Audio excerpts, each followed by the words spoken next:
Between 1968 and 1972, America launched 9 human missions to the moon, 6 of which successfully touched down, allowing 12 men to walk on the lunar surface. NASA's next chapter of lunar exploration, called Artemis, has the task of not just going to the moon to create a long-term human presence on and around it, but also to prepare for ever more complex human missions to Mars. In short, everything we must be able to do here, we must first do here. So, what will an Artemis mission look like? Everything is designed and tested with our most important element in mind, the astronauts. This is their deep space, human-rated spacecraft called Orion, built in 3 parts. The crew module, where up to 4 astronauts will live and work throughout the flight. The service module, with life support systems for the crew and its own engine and fuel reserves. And a launch abort system, with engines capable of pulling the crew module to safety during launch should anything go wrong. To accomplish the task of launching our crew and heavy payloads, NASA is building the Space Launch System, comprising of a cargo hold, an exploration upper stage, a massive core stage, and 2 extended solid rocket boosters. Altogether, this is the world's most powerful rocket, and it exceeds the legendary Saturn V of the Apollo era in numerous ways. Sitting on the launch pad, the entire rocket, fully fueled, weighs just over 6 million pounds, 5.2 million of which is just the fuel. Once ignited, there is no stopping what comes next. All 4 RS-25 engines and the 2 solid rocket boosters come to life, thundering our crew upwards. 2 minutes after ignition, the solid rocket boosters are spent and released. 8 minutes after launch, the core stage is depleted and separated. The upper stage fires briefly, placing Orion into a parking orbit around the Earth. Here, the crew reconfigure the spacecraft and check systems to confirm everything is ready for deep space travel.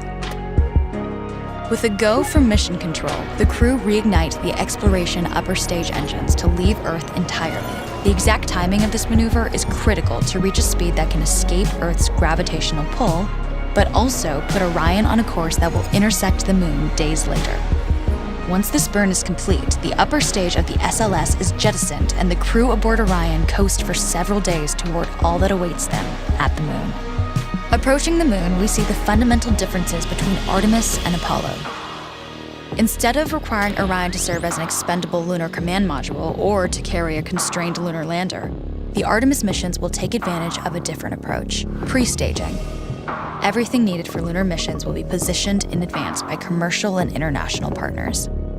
This includes rovers, science experiments, and human-rated systems on the surface.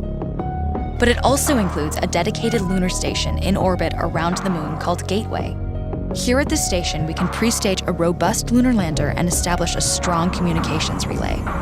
Designed with open standards, the Gateway can be expanded as new missions and partnerships develop, allowing multiple human missions on the moon at the same time and enabling ongoing science to be conducted even between human missions.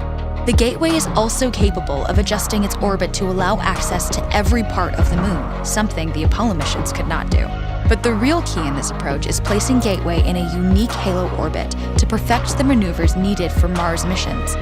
And with the growing list of commercial and international opportunities, Gateway is the ideal hub between Earth and all that lies beyond. Returning to our crew as they approach Gateway, the Orion must match the elliptical orbit of the station in order to successfully dock. Once on board, pre-selected crew members transfer to the lunar lander, while those assigned to Gateway remain on station.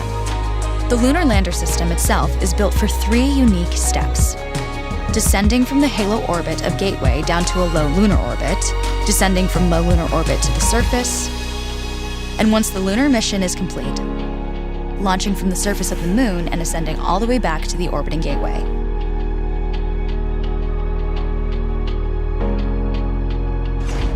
Once back aboard the Orion spacecraft and undocked from Gateway, the crew fire their engine once to break out of the halo orbit and once again to sling the spacecraft around the moon, placing it on a multi-day trajectory back towards Earth.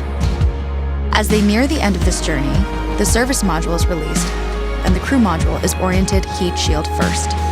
Entering Earth's atmosphere at 25,000 miles per hour, the friction of air slows Orion considerably, while also subjecting it to temperatures of 5,000 degrees. With the Orion now at just 300 miles per hour, a series of parachutes uniquely tested and produced for this moment deploy, decelerating the craft to just 20 miles per hour for splashdown.